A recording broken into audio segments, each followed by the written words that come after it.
Rozmowy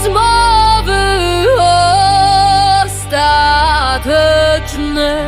Rozmowy ostateczne. Kochani, dzisiaj gość specjalny. Podlasianin z krwi i kości. Tom Hardy polskiego kina. Jim Morrison polskich scen. Paweł Małaszyński. Dzień dobry, pojechałeś z tym Hardy. O Jezu. Belle dziękuję bardzo. Epoque, wiesz. Nie, tak.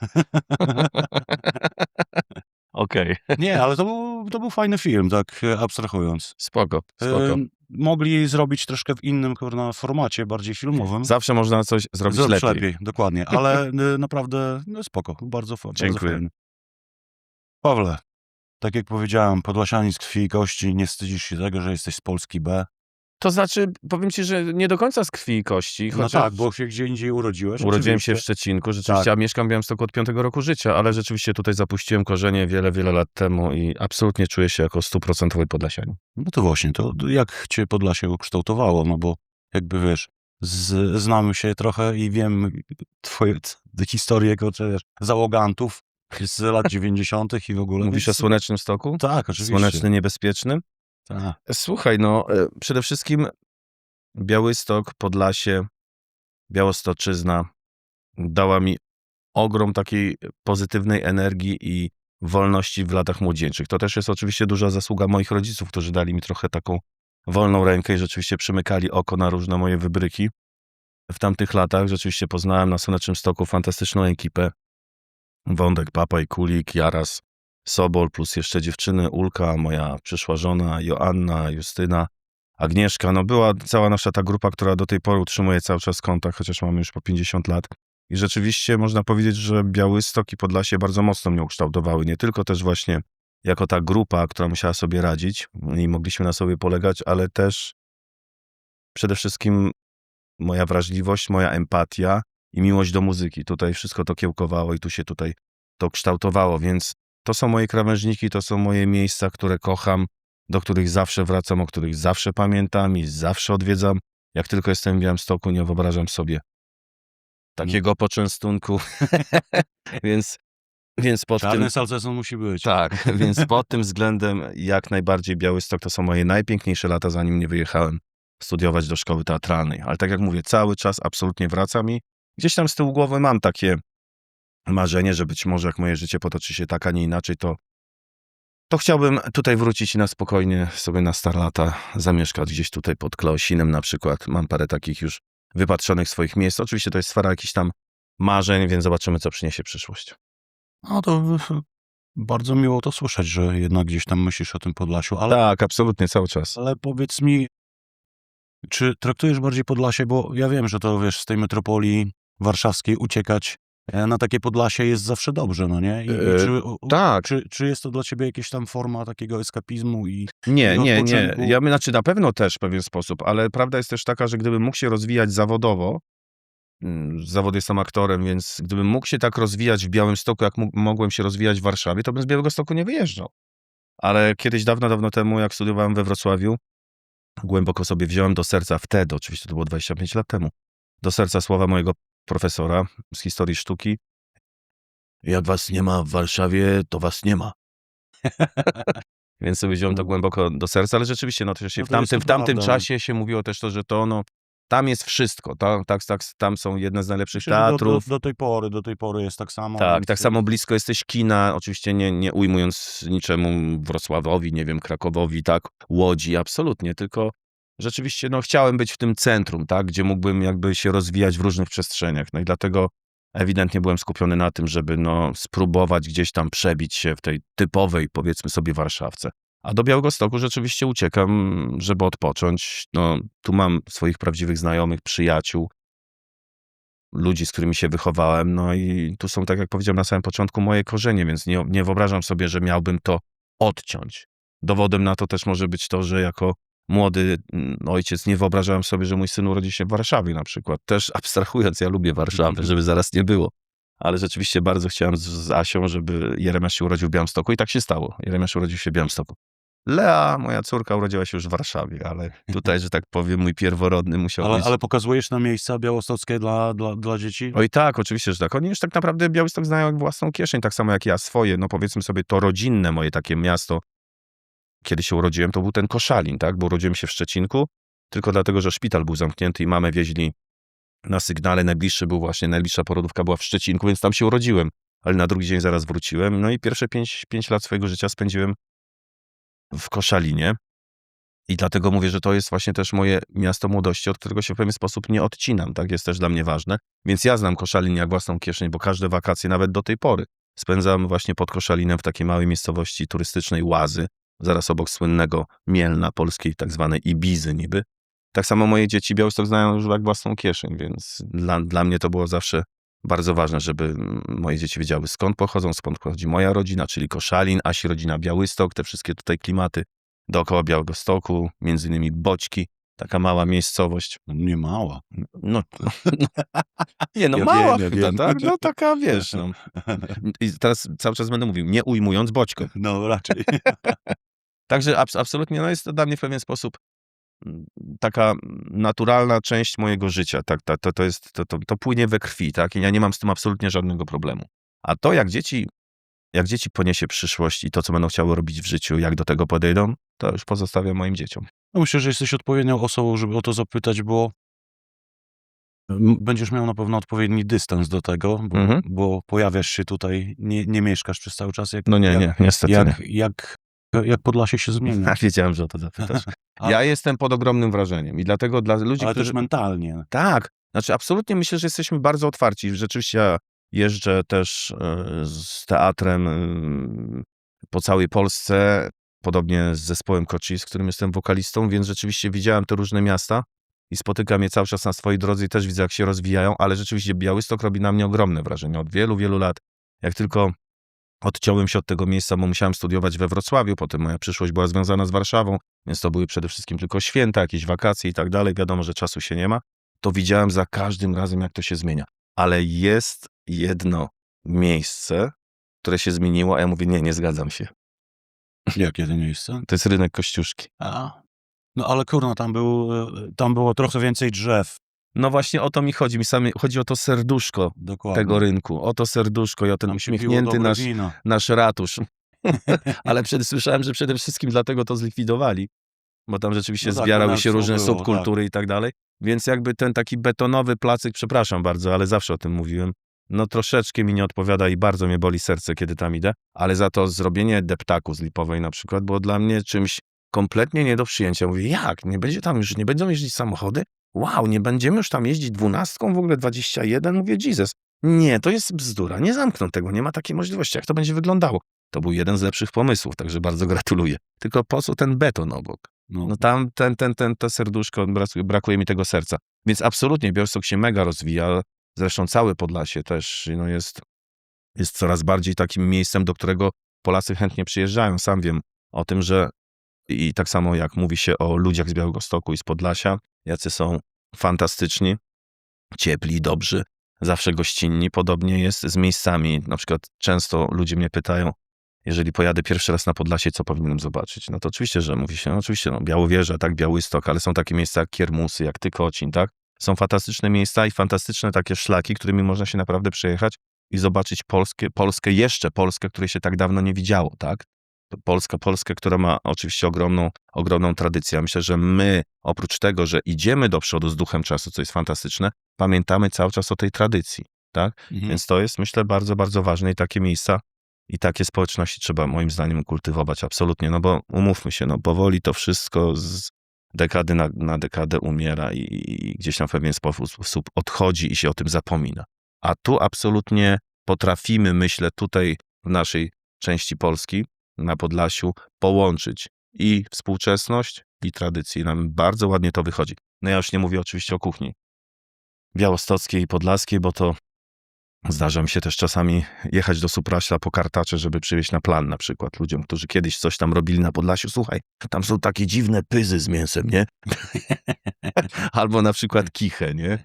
Mówią, może i to właśnie w tym takim, wiesz, w tym takim kondonie, tam się mówi, kiszka ziemniaczana, o. Albo jest jeszcze babka, nie, to w tej kiszce. Więc są takie rzeczy, które też, tak jak sam mówisz, oscypki w Zakopanem. No Tak? tak. No te też mamy swoje smaki, no i rzeczywiście absolutnie są bardzo polecane i przez ludzi bardzo lubiane. Białystok się zmienia się też Podlasie. Natomiast wiesz, ja ciągle nie zapominam o tym, co było i my wiesz, ciągle mówimy o tym tolerancyjnym bardzo Podlasiu, ale ja pamiętam, ty też jesteś starym załogantem. Mhm. Zresztą często jak rozmawiamy o tobie, gdzieś tam mamy wspólnych znajomych, to każdy zawsze powtarza, że Małoszyński to się nie zmienił, kurna, on przyjeżdża, wypije z nami, kurna, pójdzie na piwko, wypije, Ja sobie tego nie pogada, wyobrażam. więc jest normalne, nie odbiło mu, nie? Mhm. No i wiesz, wracamy do lat 90., no nie? Dobrze, że kamer nie było. Miałbym Białystok? taką kartotekę. pewnie. Białystok był biały. Było pełno łysych, było Mhm. pełno skinheadów. Znaczy i- przede wszystkim było dużo subkultur. No tak. Absolutnie, rzeczywiście. No w latach 90. to oprócz, oczywiście gdzieś tam się black metal już troszeczkę gdzieś tam rozwijał i docierał gdzieś tam do nas, ale rzeczywiście przede wszystkim metalowcy, punkowcy, skinheadzi, depesze. No No tak, to rzeczywiście były takie podstawowe subkultury. Hip-hop dopiero raczkował gdzieś tam. I dokładnie. rzeczywiście te subkultury najczęściej spotykały się, z tego co pamiętam, w pierwszy dzień wiosny W parku. w Parku I Branickim. się łomotaliśmy. I się łomotaliśmy, tak. Pamiętam oczywiście, jak najbardziej. Parę razy się pałą dostało, rzeczywiście. Fantastyczne czasy, ja to wspaniale wspominam rzeczywiście, bo rozwijać się też na granicy takiej kulturowej, jakim jest Białystok i nagle, kiedy pojawiają się tak potężne subkultury i tak mocne, stojące w swoich przekonaniach, to jest pewnego rodzaju takie doświadczenie, że odnajdujesz się w rzeczywistości i poznajesz ludzi, których tak naprawdę z drugiej strony nie rozumiesz, ale daje ci możliwość poznania kogoś, kogo nie znasz. I to było fantastyczne, że rzeczywiście oprócz tego, że w pewien sposób rywalizowaliśmy ze sobą, to z drugiej strony myślę, że też znajdowaliśmy wspólne tematy. Ja miałem wielu kumpli, którzy byli i punkowcami, i depeszami i oprócz tego, że czasami musieliśmy rozgraniczyć tą naszą przyjaźń na pewne granice były, to rzeczywiście potrafiliśmy w międzyczasie się spotykać i razem też imprezować i to było fantastyczne. Ale kiedy trzeba było, musieliśmy troszeczkę inaczej porozmawiać, w taki bardziej, że tak powiem, skuteczny sposób. To zdarzały się takie rzeczywiście sytuacje, ale też fantastyczne imprezy, gdzie się chodziło z gitarą na ogniska, wiesz, już tych lasów nie ma na przykład, tak, bo nad tym też można byłoby trochę poubolewać, że miejsca, w których się wychowałem tak naprawdę z chłopakami ze Słonecznego Stoku, ich już nie ma, chociaż zdarza nam się jeszcze pójść. Takie jedno miejsce obok cmentarza, gdzie już niektórzy nasi koledzy niestety spoczywają, pójść i jeszcze wypić za ich zdrowie i powspominać właśnie takie wypady na ognisko, gdzie przyjeżdżało Ostatnio 20-30 osób. Dostawałem chyba 2 lata temu zdjęcia, jak byliście tam. Tak? Tak. Tak, no trochę tak. Rzeczywiście i kultywujemy też takie spotkanie i przede wszystkim tą przyjaźń, która przetrwała przez tyle lat. Także te subkultury i te lata 90. bardzo mocno na nas wpłynęły, absolutnie. Nie wiem, czy dzisiaj w ogóle można spotkać jeszcze. Myślę, że do takich ludzi, myślę, że to w pewien sposób się rozpłynęło. Zresztą na to, o czym rozmawiamy, to były 3 dekady temu, tak? Rzeczywistość nasza wokół nas bardzo mocno się zmienia. Ale tak jak powiedziałaś o mnie, ja mam wrażenie, że się nie zmieniłem. To świat wokół mnie się zmienił. Ja jednak myślę, że w pewien sposób stoję w miejscu. Bo dla mnie ważne są takie przyjaźnie i to, co przeżyłem w wieku od mniej więcej 15 do 22-3 lat. Te 8-9 lat takiej już twojej świadomości, kiedy się rozwija kręgosłup faceta, kiedy ma wokół siebie takich, a nie innych ludzi i kiedy runął mur berliński, do Polski wchodzi MTV, troszeczkę tego zachodu zaczęliśmy łykać, zaczęła przedzierać się jakaś muzyka, której wcześniej nie słyszeliśmy. Rozumiesz, no i kiedy, żeby zdobyć cokolwiek, trzeba było się napocić albo załatwić gdzieś tam z zagranicy, no to było coś, to była taka walka o przetrwanie i walka o swoje marzenia. I rzeczywiście w pewien sposób wszyscy się w tym wspieraliśmy i to było fantastyczne, dlatego takie przyjaźnie przetrwały do dziś. I życzę wam tego, żeby też było tak za waszego pokolenia. No, wiesz, bo ale miejsca jakby zmieniają ludzi. Wiesz, jesteś celebrytą.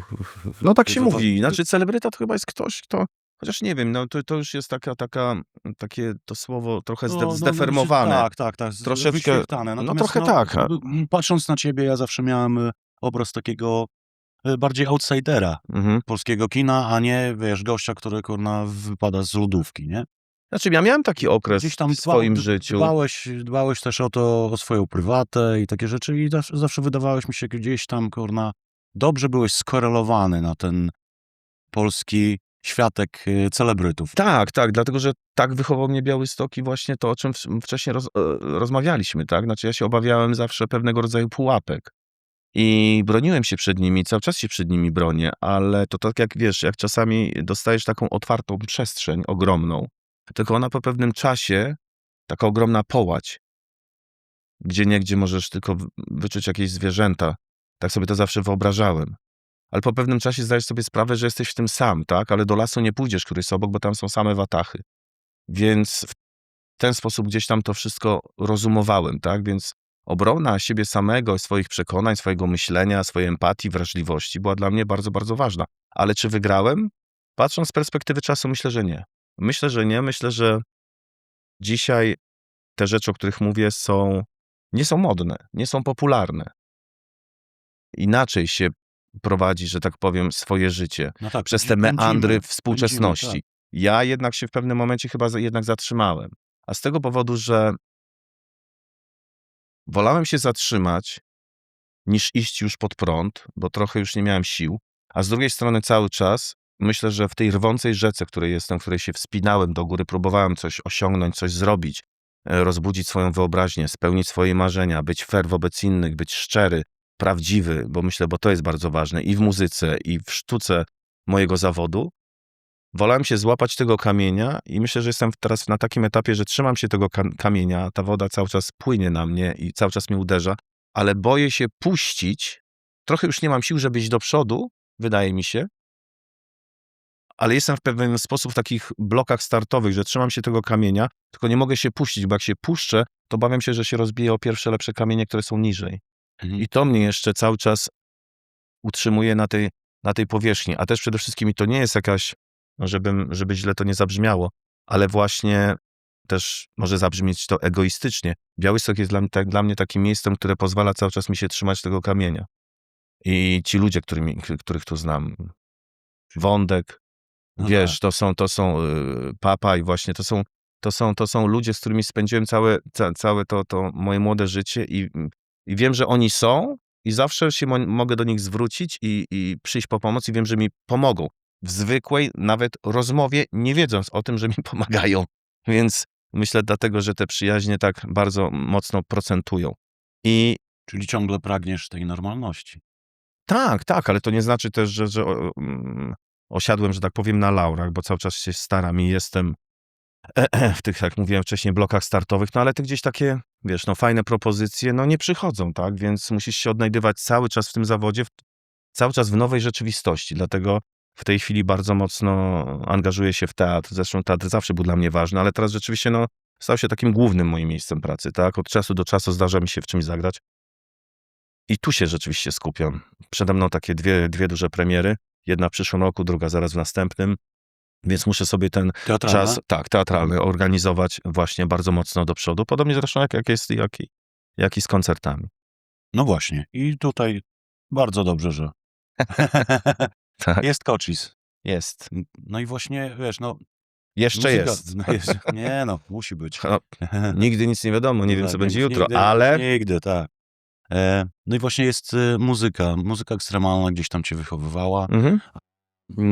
A Kocis jest takim, nie wiem, też elementem kolejnej ucieczki od tego... Oj, to na pewno. Myślę, że tak, jak większość z nas. To jest pewnego rodzaju, muzyka zawsze była pewnego rodzaju ucieczką. Bo wiesz, też patrzę jakby przez pryzmat twojej kariery, no nie? Wiadomo, jesteś postacią medialną, Mhm. więc no, można gdzieś tam, wiesz, to popchnąć do przodu. To się tak wydaje. Kilka telefonów gdzieś tam, możemy Ale tu zagrać. widzisz, ja gdzieś się tam też to- tu broniłem przed tym. Mhm. No i Ale powiem właśnie ci dlaczego. Mi się właśnie to podoba, o tym mówię, że wiesz, że Ale jest taki Małaszyński, dlaczego? który nie ma Paweł Małaszyński z zespołem, tylko jest Kocis, nie? Znaczy, no właśnie, a wszyscy chcieli, żeby był Paweł Małaszyński No i właśnie, Kocis. tak. Ja się przed tym bardzo broniłem i nie chciałem. I wiedziałem o tym na początku, kiedy... Znaczy, wiesz, ja się przewinąłem przez wiele składów. Od 15 roku życia, tak? Nawet w składach, wiesz, metalowych, więc... Dla mnie muzyka zawsze była bardzo, bardzo ważna. I ja zawsze chciałem się realizować też w tym, tak? W tej przestrzeni takiej. Na początku lat 90. rzeczywiście, wiesz, no, tak jak już wspominałem, runął ten mur berliński, ten zachód zaczął do nas przychodzić. nagle powstał RMF FM, nagle eksplozja tej całej muzyki rockowej, wiesz, w Polsce Wilki, nagle Hej, wiesz, no, potem Illusion za chwilę, wiesz, no, powstawały fajne kapele, wiesz, o tak, Headbangers Ball właśnie, Vanessa Warwick, wiesz, no to wszystko, nagle zaczęły do mnie docierać zespoły, poznałem, wiesz, Tiamat, nie wiem, The Gathering, Anatemy, My Dying Bride, wiesz, uwielbiałem doom metal, wiesz, no to były fantastyczne czasy. Romantyk. Aha, jak? Potem, wiesz, nagle Norwegia, wiesz, Szwecja, Burzumy, wiesz, Mayhemy, Darktrony, Emperory i tak dalej. To było coś, co gdzieś tam wprawiało w ruch mój krwiobieg bardzo mocno, tak? Ta różna muzyka. Bo potem też wracałem i do Hendrixa, do lat 60., do Janis Joplin, The Doors, właśnie Jim Morrison, Beatlesi oczywiście. I to wszystko mi się tam w głowie mieszało. Jeszcze glam rock, tak? David Bowie. I no jak każdy młody chłopak, myślisz o założeniu zespołu, być gwiazdą rocka, nie? Też No tak wiesz, miałem takie marzenia. Chciałem być albo Luke'em Skywalkerem, albo Jimem Morrisonem, wiesz. I mówię, że któraś z tych przestrzeni jest moja, że ją czuję, tak? No i zaczęło się zakładać te składy, które, wiesz, istniały 2 tygodnie, miesiąc, do pierwszego dema, do pierwszej próby, do pierwszego ogniska, do pierwszej No popijawy. wiadomo, i później się wyrzucamy ze składów Tak, nawzajem. kłótnie, albo w ogóle Nie, kapela tak, przestaje to istnieć, teraz. nikt nie wie dlaczego, więc wiesz. No i rzeczywiście pierwszym takim moim składem, gdzie tam coś nam się udało jakieś nagrać, było Apogeum. Jakiś taki rockowy, że tak powiem, twór. No i rzeczywiście potem jakoś to wszystko tak, nie wiem, jakoś tak się to wszystko rozpadało. Ja myślę, że nie miałem też wokół siebie takich ludzi, którzy myśleliby o tym poważnie, tak?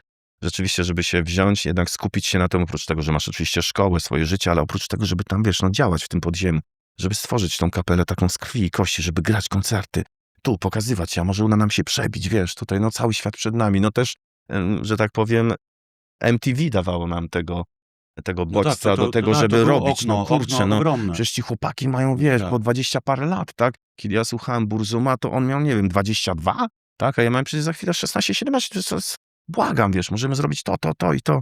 No ale rzeczywiście nie było wokół mnie takich, którzy by myśleli porządnie na ten temat, ale oczywiście, kiedy byliśmy na ognisku i było bardzo mocno, to już byliśmy The Rolling Stones. No nie? raczej. Ale rano wstać i pójść na próbę, to już nie za bardzo.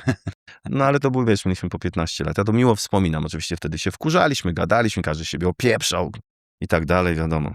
Przez ciebie się rozpadł zespół, a to przez ciebie, a ty nie umiesz śpiewać, a ty nie umiesz grać. To taka normalka. No a Klasyka. potem tak, a potem rzeczywiście to Apogeum, no i jakoś potem to wszystko gdzieś tam umarło, powiedziałem, że to bez sensu. No i skupiłem się na aktorstwie, dostałem się do tej szkoły teatralnej i pod koniec szkoły teatralnej na swojej drodze spotkałem Wojtka Naporę, z którym wcześniej gdzieś tam przez pewien moment graliśmy w tym zespole Apogeum. Wojtek do tej pory twierdzi, że to ja go wyrzuciłem z zespołu. Te rzeczy są najlepsze, Nie? kurna. My się z tego śmiejemy, a kompletnie tego nie pamiętam, ale mówię, cholera, mogło tak być. On chyba nie został po prostu powiadomiony, że już z nami nie gra. Ale to jest fajne, dobre do biografii. Słuchaj, Wojtek, dzisiaj już nie grasz. Ale no nie miło wtedy SMS-ów. No, listu mu też nie wysłałem, ani telegramu, więc pewnie się dowiedział gdzieś z kuluarów, gdzieś w Herkulesach. Nie wiem, żarty żartami. No ale spotkaliśmy się, tak jakoś dzwoniliśmy się, bo on Czyli też był w to Stanach. ty byłeś ten zły. Ja byłem chyba ten zły, ja tego nie pamiętam. No i rzeczywiście zaczęliśmy coś plumkać, zaczęło coś wychodzić. Zaczęliśmy się coraz częściej spotykać. Sprowadził wtedy na próbę Radka gdzieś tam. No i tak jak przybywałem w Białymstoku, to zaczęliśmy sobie coś tam próbować tworzyć. Ja to tak jak zawsze myślałem, że to się skończy tam na jakiejś może demówce, może jakąś płytą uda nam się sklecić i tak dalej, będzie coś na pamiątkę. I nigdy nie przypuszczałem, że minie 22 lata. I 9. płyta przed nami. No właśnie. I to jest fantastyczne, że każdy z nas, i to jest najlepsze, bo naszym największym sukcesem, słuchajcie, jest to, że my istniejemy, że my gramy, że mamy pasję, że nam się chce, że nie myślimy o tym, żeby zdobywać złote góry, co nie znaczy, że do końca życia będziemy grać w głębokim offie, ale pewnie już jesteśmy po 50, więc tak już pewnie będzie.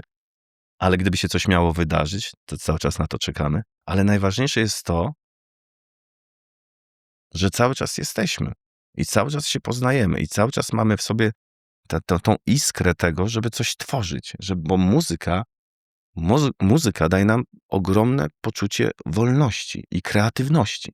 Absolutnie. Ja nie wyobrażam sobie mojego życia bez muzyki. Mógłbym nie grać koncertów, ale muszę tworzyć. Ja mam 1000 myśli, 1000 tekstów zapisanych, 1000 melodii w głowie. Podobnie jak Wojtek i Radek, więc dlaczego mielibyśmy nagle przerywać? I tym ważnym elementem też w naszym przypadku jest to, że mamy ogromne wsparcie naszych rodzin. I to jest fantastyczne, że jednak jesteśmy już po 50. Umówmy się, my jako Kocis, jako tako na muzyce nie zarabiamy, ale jednak potrafimy ten raz w miesiącu się skrzyknąć i pojechać te 500-700 kilometrów niżej i zagrać dla 40, czasami dla 100, czasami dla 150, 200 osób. I to jest fantastyczne, myślę. I tutaj rzeczywiście odciąć tego typu krwiobieg, tego typu pępowinę jest w tej chwili bardzo, bardzo trudno, bo czuję się tak mocno związany i z chłopakami, i z muzyką, że nie wyobrażam sobie, że w pewnym momencie miałoby się to skończyć. Ale przyznaję, to nie jest żadną tajemnicą, że coś przytakujemy. Że kurczę, nie wiem. Ale to tylko trwa. Ostatnio tak rozmawialiśmy właśnie, że nie wiem, sam nie wiem. Ja też nie wiem. Kurde, ale to tak dobra? Nie wiem. Ale już mija 2 dni i nie ma takiej możliwości w ogóle. No idziemy dalej, brniemy dalej, idziemy, kręcimy. Kręcimy tym kołem cały czas do przodu, wiesz, Powoli, ciężko, pod górę, ale zawsze do przodu. No, konsekwencja bardzo u was jest widoczna. Powiem ci tak, to też jest dla młodych zespołów. Jeżeli zakładacie zespół. I Nergal I mówi, macie- żeby nie zakładać. Kto? Nergal mówi, żeby nie Wiem, zakładać. słyszałem. Bo jest już ich za dużo. Tak, nie, bo trzeba zrobić miejsce dla tych gwiazd też, wiecie. Nie, żarty żartami. Nie, zakładajcie zespoły, twórzcie muzykę absolutnie to, co wam w duszy gra. Tylko mówię, nigdy nie oczekujcie od muzyki czegoś. To muzyka powinna oczekiwać czegoś od was, więc myślę, że taka z zimną premedytacją ustawka na to, że dajemy sobie 2-3 lata na to, żeby osiągnąć sukces. Jeżeli nam nie wychodzi, to rezygnujemy. To jest dla mnie błędne myślenie. Chyba że rzeczywiście ktoś ma tak świetny biznesplan, że to dokona. Ja takiego biznesplanu nie miałem. Ale coś mi się wtedy kłóci jakby w tym wszystkim, wiesz, bo I wszystko jest zawsze- wykalkulowane. tak, z jednej strony być może to w dzisiejszych czasach jest okej. I być może, wiesz, jeżeli masz pewien plan, biznesplan, powiedzmy, tylko już muzyka i biznes to brzmi No tak. bardzo tak, mi się kłóci to, ale okej, trzeba też to uszanować i nagle rzeczywiście ktoś z zegarkiem w ręku mówi, za 2 lata zdobędę listy przebojów i to robi, to mówię, wow, chapeau. Ale ja zawsze się bałem, że coś takiego, takie wyrachowane myślenie zabija zespół, zabija muzykę, bo powstaje pewnego rodzaju napięcie, iluzja sukcesu. A iluzja sukcesu moim zdaniem bardzo oddala od rzeczywistości. A ja uważam, że jeszcze w muzyce, czyli muzyce metalowej, black metalowej, nie wiem, rockowej, grunge'owej, jakiejkolwiek punkowej, szczerość jest bardzo ważna, dlatego że myślę, że te subkultury bardzo szybko wyczuwają fałsz. Tak. I ja, kiedy będąc już jakimś tam popularnym aktorem, nagle powstaje zespół, w którym ja śpiewam, no to jak to będzie odbierane? No jako właśnie nikt nie znał tego mojego backgroundu, to znaczy tego, jak ja się wychowałem na muzyce, co ja myślę o muzyce, co ja mam już i miałem już wspólnego z muzyką i tak dalej. Ja się nie będę nikomu też tłumaczył. Więc ja się bardzo broniłem przed tym, żeby koncertować. Może nagrywajmy płytę, ale nie koncertujmy, bo to się masakra. Ale Wojtek któregoś dnia do mnie powiedział, słuchaj, my cię rozumiemy, a zróbmy tak. Zespół, jak nie koncertuje, to umiera. Więc masz prawo wyboru. Nikt do ciebie nie będzie miał pretensji. Albo ciągniemy ten wózek, idziemy dalej, albo się rozchodźmy, bo to nie ma sensu, nie będziemy tracić czasu. W pewnym momencie spotkały się 4 osoby o bardzo podobnym myśleniu i o bardzo podobnych doświadczeniach życiowych z innymi kapelami, projektami i my już wiedzieliśmy, co my chcemy od siebie. I to być może nam pomogło zbudować zespół taki prawdziwy z krwi i kości. No ale przyznajemy, że jednak jak każdy zespół mamy piętę Achillesa, czyli perkusistów. Grzegorz Hiero, były, że tak powiem, perkusista Bartosza, gra teraz w Kocis i to jest nasz 4. perkusista. Bardzo serdecznie cię pozdrawiam, Grzesiu. Bardzo dobry perkusista zresztą i fajny człowiek. Ale więc... też przyznał, że rzeczywiście, wiesz, Grzesiu jest przyzwyczajony do... Tak, do blościków, I tak. To powiem wiadomo. ci, że tu miał takie spory problemy, ale kroczek po kroczku naprawdę, tam temperowaliśmy Grzesia, ale bardzo fajnie nam się Bo gra. granie wolnej muzyki jest bardzo ciężkie, a szczególnie Słuchaj, Grzesiu. dla perkusistów technicznych. To jest, No. kurczę, czasami nie do przebrnięcia temat. Ale mamy taki jeden utwór, czasami kończymy nim koncerty, Whispers, gdzie Grzesiu ma możliwość te ostatnie 20 sekund. 2 stopy. Rób ta, co chce, tak Grzesiu. Tylko tu. A tak, radio go tam z Wojtkiem, mówi, po co 2 stopy, wywal stopy, jedna, to wiesz, to musisz być jak Matt Cameron, mówi z South Garden, a nie, wiesz, jak Lombardo. Muszę to powiedzieć odnośnie Radka, bo historia też jest bardzo ciekawa. Syna poznałeś, nagrywa nas teraz. Mhm. No i syn uczył się w technikum gastronomicznym. Tam wiązał swoją przyszłość, ale nie za bardzo mu tam szło w tym technikum. No i rzeczywiście podzieliliśmy to sobie, że no, ja chodzę do dziecka na wywiadówki, na dywaniki, no nie, bo do mnie chodzili non-stop, więc Mnie to na szczęście ominęło. Aśka to wzięła za mnie. wiem o co chodzi, nie? Jak na to reagować. No i oczywiście zostałem wezwany któregoś pięknego razu na dywanik. No, wezwanie. Przychodzę, patrzę, kto jest? Kto mnie dywanikuje? Radek. Kocis. Tak, myślę, o kurna, O, no piękna wiesz, sytuacja. cholera wie jak Radek Ale był na rozmowa była bardzo profesjonalna, on bardzo profesjonalnie. Dopiero po zakończonej rozmowie i reprymendzie porozmawialiśmy. Rozumiem, Ale to było- czyli dobrze, czyli Radek nie wszedł na wojenną ścieżkę. Nie, absolutnie. Ale to było piękne. Wyszedłem, myślę, ja cię kręcę. Ojejku. Nie. Rozmowy ostateczne. Rozmowy ostateczne. Także powiedz, co się dzieje w Cochise teraz i jakie plany, co zamierzacie. Ja, Słuchajcie, wiesz, ja będę ciągnął ten Cochise, bo no, aktorem jesteś świetnym i mogę cię ewentualnie o aktorstwo zapytać.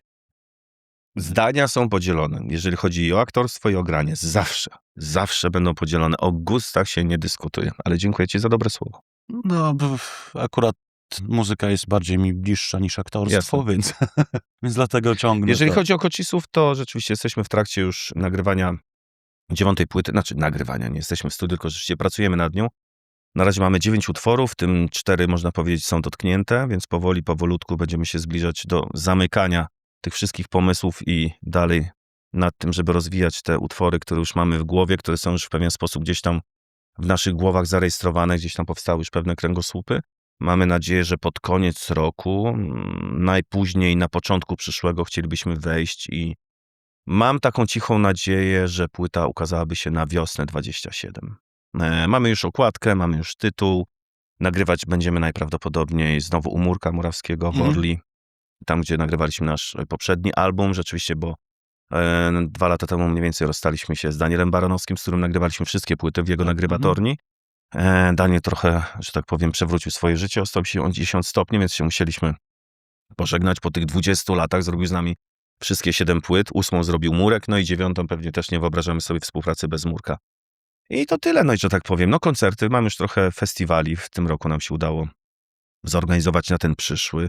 Wystąpimy między innymi na 40-leciu zespołu Farbenlehre, na przykład, to już mogę mniej więcej powiedzieć, to jest chyba końcówka sierpnia bodajże, tak. I zaraz potem też jest taki mały festiwal, gdzie też będziemy mogli zaistnieć, ale to raczej obserwujcie naszego Facebooka i Instagrama. Także myślę, że no taka, że tak powiem, nasza taka zwyczajna muzyczna codzienność. Tak? Zapraszamy na koncerty Cochise. Bardzo serdecznie zapraszamy.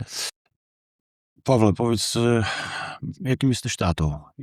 Tatą? Tak. A to nie jest do mnie pytanie, to musiałbyś zapytać pytanie. mojego syna, wziąć mnie na spytki, jak jestem tatą. Jestem pewno tatą przewrażliwionym. No właśnie o to wiesz, No żyjemy w niestety. takich czasach, że wiesz, rodzice są jakby no tą gorszą stroną dzieciństwa dzieci, bo no robimy się bardzo roszczeniowi. No właśnie, znaczy to nie chodzi o to, tylko zastanawiam się zawsze, no patrząc na to, co się dzieje na świecie, jak ten świat nasz wygląda, ta współczesność, zastanawiam się, czy zamknąć, już się nie zastanawiam, bo dzieci moje są coraz starsze, ale rzeczywiście miałem taki zawsze dylemat, czy zamknąć je pod kloszem, w cudzysłowiu, i naprawdę je chronić, jako ten father,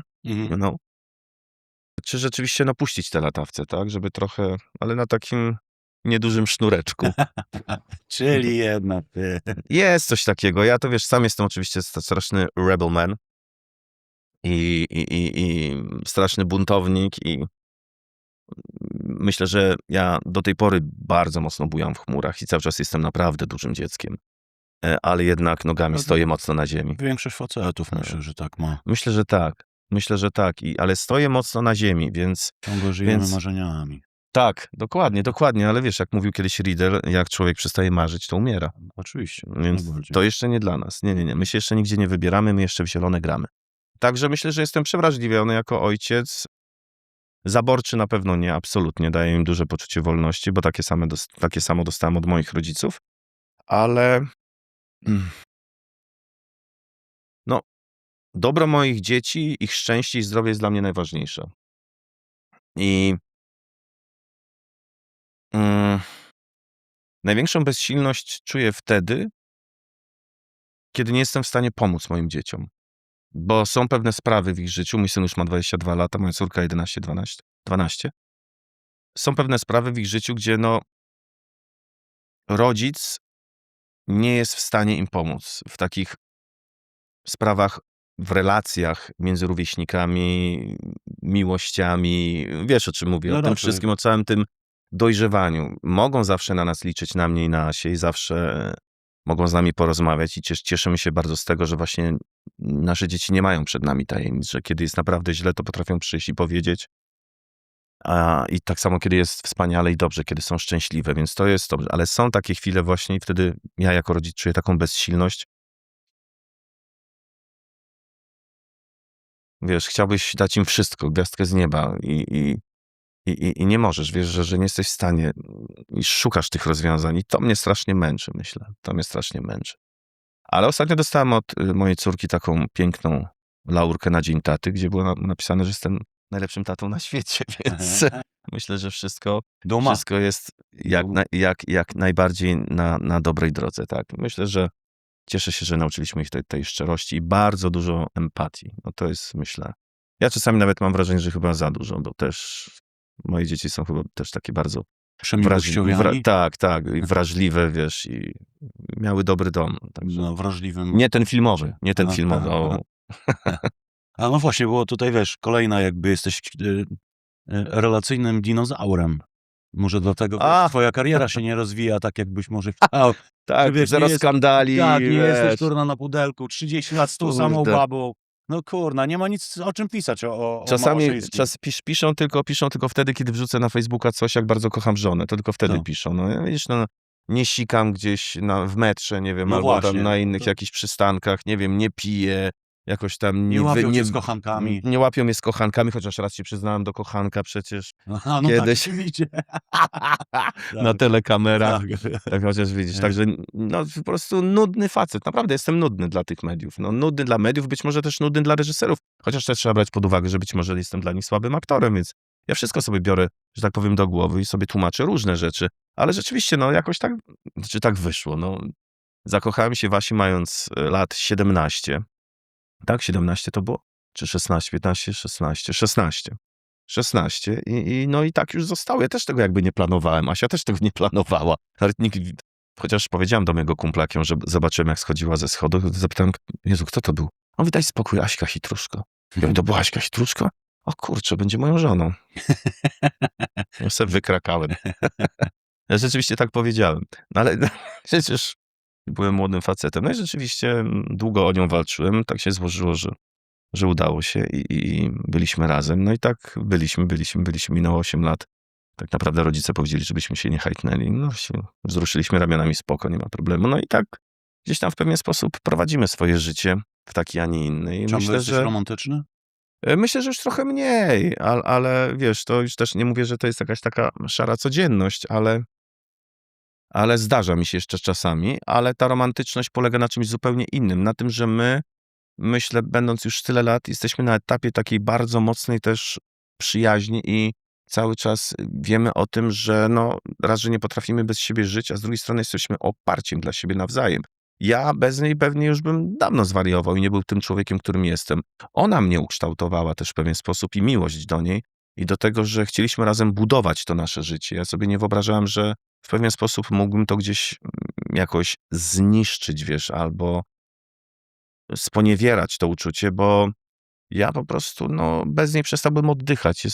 To jest ewidentnie, to się tak mówi, że spotykasz swoją drugą połówkę. Ja myślę, że tak to jest i że czy to była miłość od pierwszego wejrzenia? Na pewno nie. Ale czy to była moja druga połówka? Tak. Myślę, że tu Ale czasami też przyznaję, że wiesz, jesteśmy jak 2 krople nitrogliceryny, więc pewnie jak wszędzie, wiesz, dochodzi do scysji, do tak zwanych cichych dni. No wiadomo. Tak, ale no jakoś tak, wiesz, no jest nam dobrze ze sobą, no i potrafimy, że tak powiem, razem współdziałać i gdzieś to nam z tego życia na dzień dzisiejszy jesteśmy bardzo zadowoleni, ale też jest tak, że rzuca to życie nam kłody pod nogi, czasami jest taką sinusoidą, tak? I coraz bardziej widzimy, jak bardzo chcemy wykorzystać ten czas, bo ten czas strasznie szybko ucieka. Przecież mój syn się niedawno rodził, ma już 22 lata. No to jest jakaś... Ktoś to bardzo, bardzo źle wymyślił z tym starzeniem i z tym, No strasznie, z tym czasem. Bo po 40 w ogóle ten czas jakoś tak szybciej o wiele płynie. Nie? Tak jakby 50% szybciej te wszystkie te lata, kurczę. Nie wiem. Miesiące zamieniają się, kurczę, w dni i w ogóle, kurna, no tragedia to jest. No, ale ponarzekaliśmy. Co to, nic z tym nie zrobimy niestety. Niestety, nie zatrzymamy tego. Dokładnie. Bo mówimy o tym romantyzmie. Ty się jakoś nie boisz rozmawiać o uczuciach? Nie. A gdzie jest ten, wiesz, ten... Będziesz pytać, kogo nienawidzę? Tego ci Kurna, nie powiem. Jak słuchałeś, kurna, black metalu, no to mów. Metal to wojna. No tak, ale nie powiem ci. Ale mam paru wrogów takich, z którymi nie chciałbym się już nigdy No właśnie, ja o to spotkać. chcę zapytać, bo gdzieś tam w tym pędzie, no ja też mam, wiesz, to całe grono, kurwa, Jasne. hejterów, jakby, wiesz, A tego to stalkerów jakby, i... wiesz co, jeżeli chodzi o hejt, taki hejt, to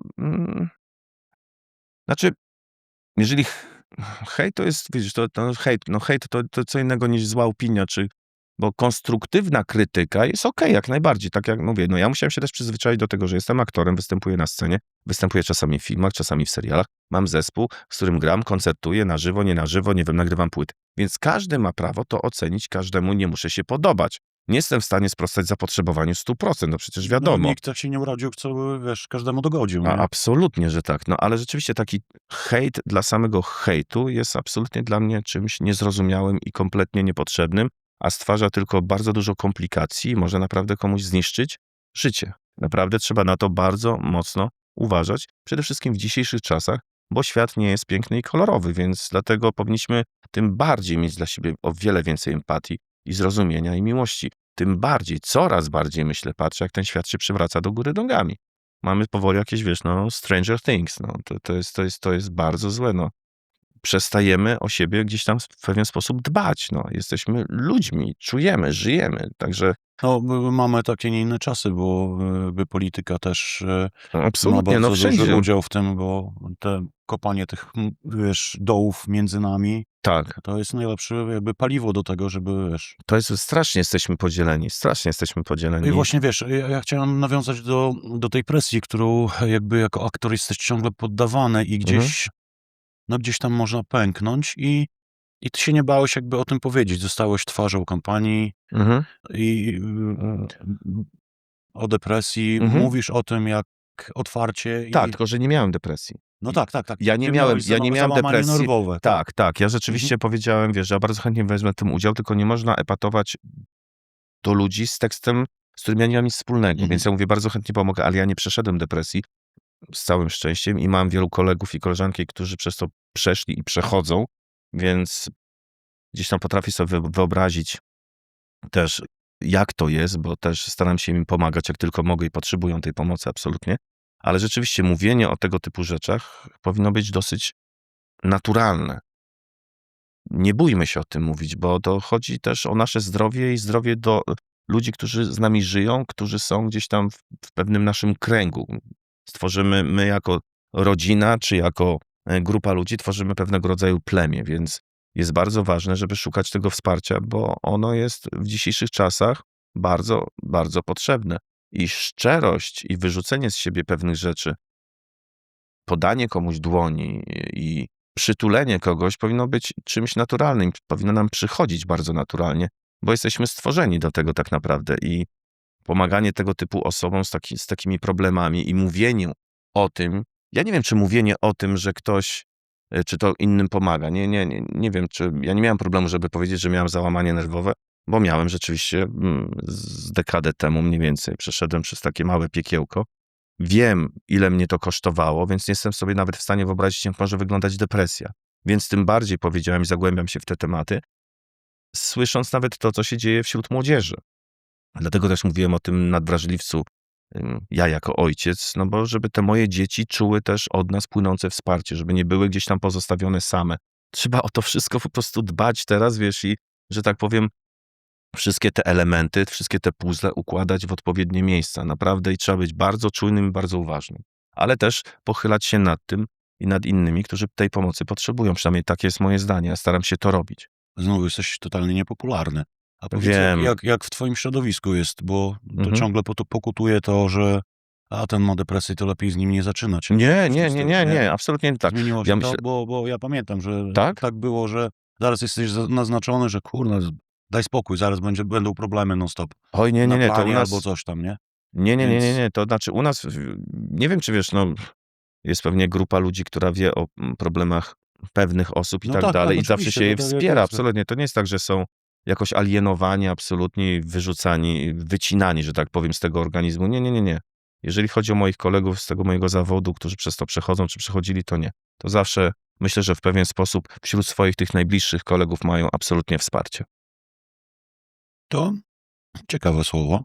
No, przynajmniej w tych okolicach, w których ja się, że tak powiem, angażuję i w których pływam, to tak, jak najbardziej, ale być może są tacy, którzy rzeczywiście w ten sposób myślą. Ale jeżeli jest takie myślenie, to jest bardzo, bardzo błędne i to tylko świadczy o tobie. Dlatego apelujemy, jeśli macie problemy. Absolutnie, w ogóle się nie bójcie. Nie bójcie się, absolutnie, nie ma czego się bać. I pamiętajcie, że nie jesteście sami. Naprawdę jest mnóstwo ludzi, profesjonalistów, którzy wam mogą pomóc, absolutnie. I nie Sięgajcie bójcie po się pomoc. tego. Dokładnie Absolutnie.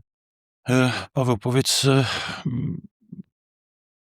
masz jakąś karierę za sobą, jesteś 50-letnim facetem, uważanym i za dobrego aktora, i fajnego faceta. Dziękuję. I dobrego człowieka, i też spoko kolegę. Powiedz, jak jest... Są jakieś rysy na tym szkle? No właśnie, kurna, wiesz, ciężko gdzieś coś tam, kurna, wiesz, powiedzieć, nie? Nie, ja mam swoje wady. Ale powiedz, Mam. każdy swój krzyż ciągnie Tak, to prawda. przez życie. Powiedz, jakie są twoje marzenia? Ale takie, o właśnie, no. Nawet Każdy ma 3. swój krzyż. Golgota. Tak. Jakie są twoje marzenia? Ale takie, wiesz, Proste, mam bardzo proste marzenia. Chciałbym być zdrowy i szczęśliwy, bo zresztą sobie dam radę. Ale niestety nie jestem do końca szczęśliwy. Cały czas jeszcze czegoś mi brakuje. Do tej, jak to powiedziałem wcześniej, układanki. Paru puzli mi jeszcze brakuje, żeby sobie to poukładać. Ale jeżeli chodzi o moje życie rodzinne, absolutnie. Jeżeli chodzi o zespół, marzę, żeby chociażby zapełniać każdy klub w Polsce, tak jak zapełniacie wy na przykład. Żeby jadąc 600-700 kilometrów mieć zawsze sold out. To byłoby fantastyczne. Ja nie myślę o stadionach i tak dalej. Może gdzieś daleko, tam z tyłu głowy, gdzieś tam się to plącze, ale przecież błagam. Znam rzeczywistość, w której egzystujemy jako Cochise. Więc myślę, że to są takie najprostsze rzeczy. To robimy jakąś trasę razem. No, mówię Cochise i poważnie. Badiuszka. No, przepraszam, już patriarchat. Mówię poważnie. Ja, wiesz, Nie, jakby, no wiesz, co, ty zwariowałeś? No jak Nie. to nie? No to jest... Ostatnio, wiesz, ale rozmawiałem z za moc... Kubą Karasiem, No. bo też dobrze się znamy i gdzieś tam się wspieramy. No i padło takie, że najpierw zrobić jakiś jeden utwór razem, a później, kurna, zagrać jakiś koncert. Przynajmniej jeden. Jeden można, wiesz... Ja jestem szalonym człowiekiem, jeśli chodzi o takie rzeczy i wiesz, a mnie połączenie czegoś, co wydaje się na pierwszy rzut ucha czy oka, że to nie zadziała, później działa. No tak, ale widzisz, no to jest takie zderzenie, bo to też niekoniecznie, bo mamy taki przykład właśnie, że mieliśmy pojechać w trasę z Farbenlere. Ja też tak powiedziałem, mówię, Wojtek, mówię, kurde, do Farbenów, mówię, to mówię, dwa różne rodzaje muzyki, to wiesz, tu przyjdą na was, i to się nie udało. Wiesz, on sam po paru koncertach, znaczy już jeszcze zanim doszło do naszych koncertów, bo robił podobny eksperyment, nie wyszło, żeby pomieszać 3 gatunki muzyczne. I my kiedyś mieliśmy zaproszenie na jakiś festiwal, gdzie ewidentnie tam było ekstremalnie. Ja mówię, no ludzie, no nie. No tam przyjdą fani, wiesz, ekstremalnego metalu, to my jesteśmy dla nich jak, nie wiem, jak disco polo co najmniej, więc wiesz, mówię, no bez przesady. Rock, znaczy mówię, no Nie, hard rock. teraz ludzie są bardziej otwarci. Być może, wiesz, znaczy możemy porozmawiać, ale dla mnie to może być takie to jest, wiesz, na przykład wiem, że Ja na przykład rzuciłem w ogóle sprawdza tak, to nie się... myślałem o Ja tym. wiem, oczywiście, Kurczę, ale pomyślałem o powiem tym. ci, że na przykład coś takiego robi Max z Mhm. Chainsaw. To znaczy Max robi coś takiego, to jest zakończenie w Bydgoszczy metalowe, tak? Tak, tak, tak. My nie do Mhm. końca jesteśmy metalowym zespołem, chociaż mamy duże naleciałości Polish metalu, metal, grunge'u, ale progresywnego, jest. Mhm. tak. I rzeczywiście to tam działa. To tam działa, No, tak? przychodzą tłumy. Bo jest black metal, jest normalnie metal, jest heavy metal, jest taki rock, jak my reprezentujemy, czy tam hard rock, powiedzmy, tak? I rzeczywiście to opakowanie w postaci tego zakończenia roku bardzo działa. Zagraliśmy już na 2 takich imprezach i było fantastycznie, naprawdę. I rzeczywiście przyjęcie było też kapitalne. Więc absolutnie tak, ale no tak, black metal tak połączyć... Ciekawe, co na to Burzum. Wark teraz jest, wiesz, na pięknych, Wiem, kurna, wiem. tych Ja francuskich wszystko wiem. kurnatych i Nie wiem, czasami go obserwuję. Ostatnio znalazł w swojej shopie jakiś stary bas. Widziałeś to? tak, widziałem. Kurde, no. Jest przepostacią. Jest bardzo, bardzo, rzeczywiście, no. No a ja powiedz tak z ciekawości, ciebie chciałbym zapytać. Powiedz mi, jak ci się podobał Lord of Chaos? Tragiczne. Tak? Tak. Ja uważam, jako produkcja też nie czysto hollywoodzka, uważam, Znaczy, jeśli chodzi producencko i ten, no to spoko, no, ale wiesz... ale mówisz o historii samej? Całej, tak, inaczej, kurna, to wiesz, jakby odbierasz to, nie? Ale powiem ci, że w sensie, chłopcy... jak wiesz to wszystko No jakby tak, z ale, drugiej strony. ale porównując z książką, książka też nie? Nie, książka tak, spoko. To Ale- jest bardzo odzwierciedlona, ja wiem, no ale wiesz, no Ale Burzumowi się nie podoba. no nie, książka. Gdzieś, kurczę, no są te zgrzyty tych aktorów, wiesz, to tak... Ale powiem ci, że oni sobie bardzo fajnie poradzili. Powiem ci, że byłem pod wrażeniem Deda, na przykład, ten Valkylera. tak. Mhm. I powiem ci, Ale Ronimus, kurna, i tam właśnie Wark, no tak, kurna, no, jest leciutko... ale w ogóle samo odtworzenie tamtego klimatu lat 90. i tego, jak to wygląda, ja powiem ci, jak to oglądałem, to miałem coś takiego słonecznie niebezpieczne.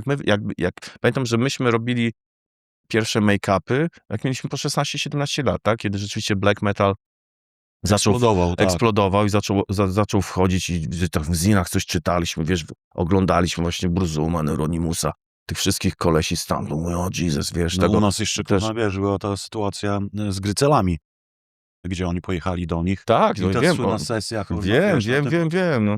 To już w ogóle, kurna, działało tak na wyobraźnię, że... Jeszcze Miazga. patrzyłem na te właśnie ich imprezy, na te lasy, na to wszystko, na ten cały klimat. Mówię, kurczę, Białystok lata 90. po prostu, tylko no oni byli starsi o te 5-6 lat, tak? Ja mówię, kurczę, coś niesamowite, tak mi się to podobało, to wszystko tak wróciło od razu, tak wróciło, no to też takie. I wtedy to też jest niewiarygodne. Wiem, że pewnie widziałeś wszystkie dokumenty związane z black metalem, ja tak samo wszystko połknąłem. I tam to było niesamowite, że na początku lat 90. wiadomo, że tam były też ekstremalne, że tak powiem, zdarzenia, o których nie warto mówić, No tak. absolutnie. Ale mówię o tym, że jak byli szykanowani przez to, co grają, o czym śpiewają, jak grają, a teraz to jest duma narodowa. No tak. Jest Jesus Christ. jest to, no... Niewiarygodne. Tam jest muzeum. No tak, ale to w ogóle, wiesz, dotowane przez państwo. Tak, ja wiem, nie, absolutnie wiesz, się nie tym mówię o backgroundzie, kurna. tylko, chlubią że, wiesz, się tym. chlubią To jest dokładnie, że niewiarygodne. wiesz, że A to jednak my- za tym idą tam jakieś paragrafy, tak? I mamy ze 2 tragedie. Tak. Więc wiesz, a jednak zrobili Spalone na tym... kościoły, zabytki No o przede tym w ogóle nie wszystkim, no mówię. No to już jest w ogóle, wiesz... Z tym to absolutnie jest dla mnie nie do przejścia, ale samo to, co stworzyli, tą subkulturę, no to było coś właściwie z niczego. To jest po prostu coś niewiarygodnego. No i właśnie, i tutaj moje pytanie też tak samo. No, mamy jakby w środowisku ludzi, którzy słuchają muzyki metalowej, identyfikują się z nią, ale tak na zapleczu. Ty mówisz otwarcie, że słuchasz, Prokop tak samo, wiesz, są gdzieś tam ludzie na świeczniku, którzy się nie wstydzą tego. Że słuchają metalu? Tak, A są ludzie, którzy się słuchają i się wstydzą powiedzieć, że słuchają? no oczywiście, bo wiesz, bo są jakieś koneksje, a to kurna polityczne, a to O wiesz, matko, jakieś ale tam- nie, no ja rozumiem, no I są wiesz, oczywiście muzycy. I przez cały czas pokutuje ten stereotyp. A Judasa że- też mam nie słuchać, bo jest gejem?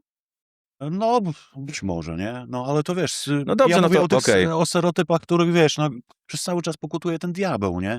Że gdzieś tam, kurna, z tego wychodzi, Ale nie, przede tego nie wszystkim- ale czepiajmy, bo poczekajcie, jest kościółek, jest, wiesz, kurna, tradycja, my nie możemy, nie, jak, absolutnie, kurczę, wiesz.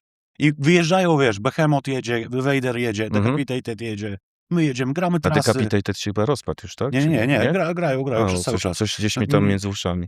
no to też akurat nie jest moja muza, ale Mhm. mówię, wiesz, jakby No jasne, rozumiem. o sukcesie, no nie? Mhm. I wiesz, jadą, kurczę, są naszą też dumą narodową Wizytówką tak naprawdę, muzyczną na pewno, tak. no przyciągają tłumy, Tak. wyprzedają sale, hale, Absolutnie. wszędzie na całym świecie. Tak. No i wiesz, i jedzie, no nie wiem, nie ujmując jakiś tam Ale wy Lombard, też czy ktoś tam. wy też robicie się powoli taką ikoną. Tak, Wiesz tak, o tym. nie mówię o tym, bo No ale jak to jest, wiesz, ciężka praca u podstaw, no oczywiście, nie? że tak. Ale ja to też kocham, nie? Mhm. I mówię wiesz, jakby o tym aspekcie, że no jedzie tam, nie wiem, Lombard, nie ujmując, czy nie wiem, Lady Punk, grają tam dla 50 osób w Stanach dla Polonii. No i jest to, wiesz, oczywiście odkrzyczane jako sukces i No nie, dla wiesz, 50 to nie, tam no, przychodzą tłumy. to już mówię tak, wiesz, kurna, Okej. na ten, ale no, mówię o tym jakby, wiesz, o takim aspekcie, gdzie no nie, o tym to lepiej nie mówmy, nie piszmy. Ale bo to wiesz, jest zawsze rebelia i ekstremalne granie, zawsze było na, że tak powiem, na marginesie, no, bez względu na to, no. Ja nie mówię, że ja się pcham gdzieś tam na salony i do mainstreamu, tylko Ale jeżeli mielibyśmy no. wejść z naszą muzyką do mainstreamu, bez względu na to, jaka ona jest. Pamiętam, jak było na początku lat 90., kiedy nagle wszedł na rynek koleś, który się nazywał Marilyn Manson. No to przecież to był totalny szok. MTV go puszczało, MTV go uwielbiał. Uważam, że robił fantastyczną muzykę jak na tamte czasy. Zresztą wiadomo, no producentem był Trent Reznor z Nine Inch Nails, tak? To też gdzieś w pewien sposób zbudował. Absolutnie, więc jakby to było szokujące dopiero. Rozumiesz? A potem nawet patrząc na black metal, już nie mówię o Burzumie, o całej sprawie z Mayhem i tak dalej, tylko mówię na przykład o Cradle of Filth, tak? Kompletnie inny zespół, który na przykład po wielu latach wzbudził moje zainteresowanie tylko dlatego, że raz, że dla mnie fantastycznie grali, było dla mnie to coś nowego, a dwa, ten wampiryczny ich styl, tak? Czyli wymyślenie pewnego rodzaju. A tak naprawdę to no wszystko... też stworzyli podgatunek po prostu. Absolutnie, że tak. Więc to jest są pewien ikony, imaż. wiesz. Są oczywiście ludzie o różnych przekonaniach, ale jeżeli mielibyśmy kogoś karcić za jego przekonania i tak dalej, myślę, że to nie ma warta. A muza się broni sama. Nikt cię nie zmusza do słuchania takich kapel, których nie chcesz. Ja absolutnie, ale to dziwne, co mówisz.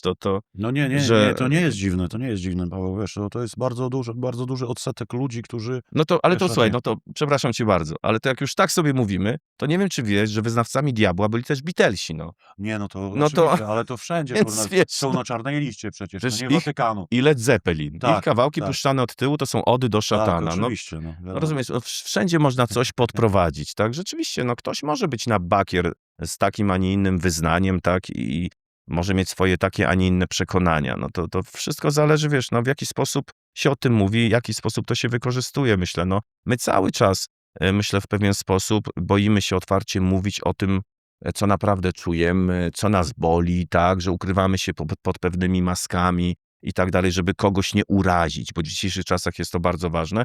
I rzeczywiście trzeba się... Poprawnie trzeba- politycznie trzeba być, bo Pewien- zostajesz skancelowany, no to To wiadoma też sprawa. prawda, więc dlatego i to też wiem, też po niektórych swoich kolegach, którzy gdzieś tam za głęboko weszli na przykład w politykę, tak? Czy muzycy właśnie, czy aktorzy, tak? I że chcieli dobrze, ale te koła to No przemielą... tak, ta rebelia zupełnie inaczej teraz ma, zupełnie inny ma oddźwięk. dokładnie, ale też młodzież na to przede wszystkim patrzy zupełnie Nawet jak inaczej. chcesz coś zrobić fajnego, to zaraz się okaże, że jesteś zasranym dziadersem, lepiej się nie odzywaj i, i lepiej się schowaj pod kamień. Coś w tym jest, ale ja mówię, a chętnie, znaczy, rozumiem, że nie muszę mieć racji, ale chętnie bym się, a może byśmy połączyli siły w takim układzie. Powiedz, co ty o tym myślisz. Znajdźmy konsensus. Ja zawsze byłem wyznawcą takim, że bez względu na to, jakie masz przekonania polityczne czy religijne, zawsze możemy dojść do porozumienia, znaleźć jakiś wspólny język. Ale oczywiście widzę świat i obserwuję, że z tym właśnie jest coraz gorzej. Że absolutnie to się wszystko zamienia na ekstremy. Robią się pewnego rodzaju grupy, które nie potrafią potrafimy się rozmawiać w porozmawiać. ogóle, Nie. tak. Nie Ale ma to, żadnego wiesz, dialogu. Krew za krew, oko za oko, no to jest bardzo trudne. W dzisiejszych czasach jeszcze, gdzie jesteśmy permanentnie inwigilowani zewsząd, wywrócić się, potknąć się o jednym słowie, wypowiedzieć się gdzieś przez przypadek nawet, albo przejęzyczyć się, to wyciągają ci to i robią z Tak, tego tak, wielką media aferę. lubią, Jest tak, I lubią. dlatego być może ludzie się wycofują i się boją. A ja podziwiam takich, którzy właśnie się nie boją, mówią prosto z mostu. Czasami ja sam mówię, Poszło. Poszło. Ale okej, jeżeli masz na tyle mocne plecy, masz cojones, proszę bardzo, mówię, nie ma problemu, szacun. Oho, ale są też tacy ludzie, mówią, aha, dobrze mówi, też tak myślę. No, ale on już tak jakby, Tak. to już jest, wiesz, tutaj. Ale rozumiem też, bo też trzeba takich ludzi zrozumieć, tak? Że czasami, jeżeli chcesz masz na tyle siły, by wstać i stać się takim feniksem narodu, wiesz, feniksem pewnej grupy, że się nie boisz o tym mówić otwarcie, walczysz z tym złem, tak? W twoim mniemaniu, tak? No to ja myślę, że takich ludzi, takich w pozytywnym tego słowa znaczeniu wywrotowców trzeba szanować, bo ich jest bardzo, bardzo mało, a zazwyczaj płacą najwyższe ceny za to, co robią. Mówię o różnych, że tak powiem, rebeliantach w różnych częściach świata, tak? No są na to duże przykłady, tak? Jest wiele też takich przykładów, które moglibyśmy tutaj wymieniać, ale to jest, kurczę, to jest takie... To Wiesz, wszystko jest bardzo trudne, bardzo płynne i bardzo szybko zmieniające się uczucia i emocje. Jesteś Świat tutaj się też- bardzo szybko zmienia. To tak jest, ze światem jest tak jak ze scrollowaniem Facebooka. Rozumiesz? No to jest coś takiego. Nie nadążam, ja nie nadążam, dlatego tak jak powiedziałem na początku, ja już się zatrzymałem. Ja chcę trochę boczku, O, po prostu dobry jest, ogórka. zajebisty jest, kurna. Sąsiad robi, kurna, jest masażem. O Jezu, człowieku, co on tutaj wyprawia? I trochę się zatrzymać, ale potem mija ten czas takich przemyśleń, takiego zebrania w sobie sił, wzięcia paru oddechów i wskakujesz do tej wody z powrotem. Poszło. Prąd cię poniósł. Dlatego ja jeszcze tą jedną Ten ręką kamień, ten cały kamień. czas. Mhm. Żeby nie zwariować po prostu. Wiesz, jesteś tutaj też jak pomyślałem o tobie, żeby porozmawiać z Pawłem Moszyńskim, żeby porozmawiać właśnie o muzyce, no mam, kurna, w sobie jeszcze przez cały czas taką misję, żeby te schematy gdzieś tam o metalu, o muzyce ekstremalnej, Mhm. żeby gdzieś tam pokazywać i zmieniać, że tej muzyki słuchają, wiesz, Ale oczywiście, że tak. normalni ludzie, no nie? Z pierwszych stron gazet, no nie? Nie boją się o tym mówić. No dlaczego? Są związani z tym emocjonalnie, no nie? A wiesz, a gdzie nie pójdziesz gdzieś tam, kurna, ty lepiej zdjęcia nie rób z nim, bo kurna, zaraz zobaczysz, co będzie się działo, nie? I więc, no... Ale podobnie jest z drugim gatunkiem muzyki bardzo popularnej z naszego regionu, czyli disco polo. Disco polo, tak. O tym samym możemy powiedzieć. Tylko wiesz, że to jest, kurna, brane bardziej przaśno. Ale Natomiast tu bez bardziej, wiesz, No. teraz, kurna, ten szatan i ten religijny background, który, wiesz, mamy, kurna, który No niesiemy z metalem, zaraz on od razu przykrywa absolutnie wszystko. Dokonania, wartości, wiesz, muzyczne, artystyczne, twój dorobek cały, to jest tylko związane z tymi, wiesz, dwoma rogami i, kurna, szatan, o Jezu, koniec, nie? A tak naprawdę wiesz, skąd się to wzięło? Ron James Dio? Tak. No. No i zobacz, nawet on mówiąc o tym, nie, zaraz, to nie jest znak szatana, zaraz. Przepraszam, on jak wchodził na scenę, po prostu robił w ten sposób, bo to był sposób jego babci, która go usypiała, jak był małym chłopcem, żeby odganiać złe demony. Tak, tak.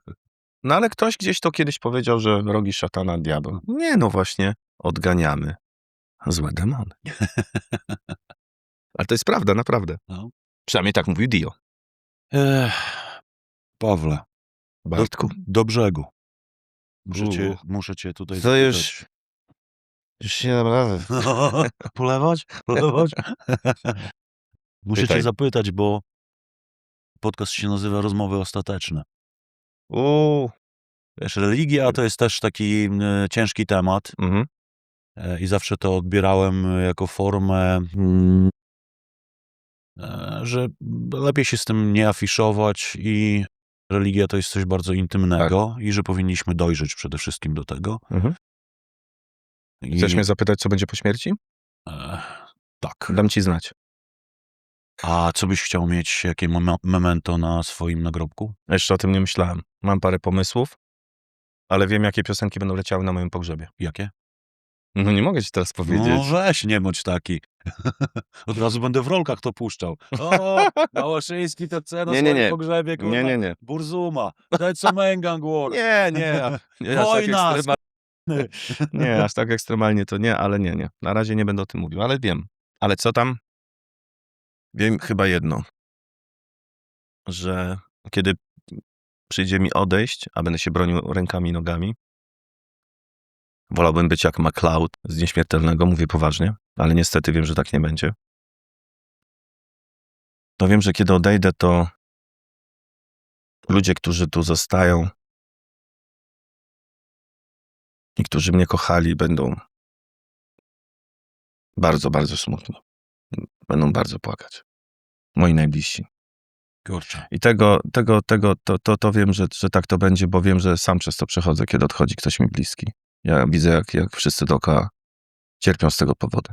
I ta taka myśl cały czas się przeze mnie gdzieś tam przelewa, że będą cierpieć ci, którzy tu zostaną, nie? Bardzo. Przez pewien okres czasu. Jest kwestia potem przyzwyczajenia do kogoś, kto odchodzi. Ja pożegnałem paru swoich kolegów, już nie mówiąc o członkach rodziny, ale no to jest bardzo trudny mega czas.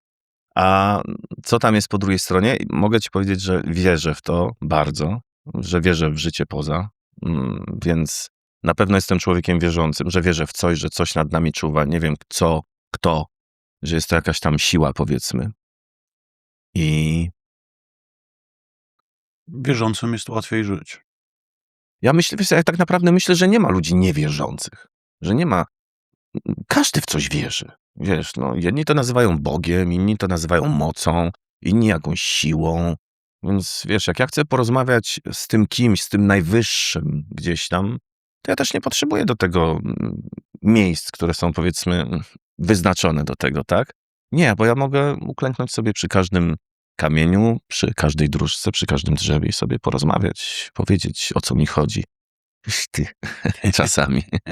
Wiesz, no bo czasami tak mamy na bakier z nimi wszystkimi tam na górze. I czasami chciałbyś powiedzieć why? Z różnych tam powodów. Nawet patrząc na to, co się dzieje na świecie, tak? Zrób coś, naprawdę, no proszę cię, ty nie wiem, siłą, mocą. Więc wierzę, więc na pewno jestem wierzący. Nie nazwałbym siebie niewierzącym, absolutnie. Ale nie jestem w stanie określić tak naprawdę. Wiem, że coś nad nami czuwa, coś naprawdę pięknego i ogromnego i bardzo mocno wierzę w to i nie chciałbym się rozczarować, że jednak coś tam, kurczę, jest i że spotkam tam wielu ludzi, których kochałem, których podziwiałem, którzy mnie inspirowali, chyba że tam też będą podzieleni na grupy i do pewnych VIP-ów nie wejdę. A na przykład, nie wiem, chciałbym zajarać jointa z Morrisonem. No, ale tak, no to są bardzo trudne tematy. Ja się tam nie wybieram, naprawdę, nie chciałbym. Ktoś to tam źle wymyślił z tym odchodzeniem. Ja bym chciał być jak MacLeod z Nieśmiertelnego. There can be only one. Ra! Moi drodzy, i tym optymistycznym akcentem Bardzo optymistycznym. zakończymy rozmowy ostateczne. Paweł Małaszyński. Bartosz Krysiuk. Rozmowy ostateczne. Rozmowy ostateczne na kanale Bez Stołku. Zapraszamy.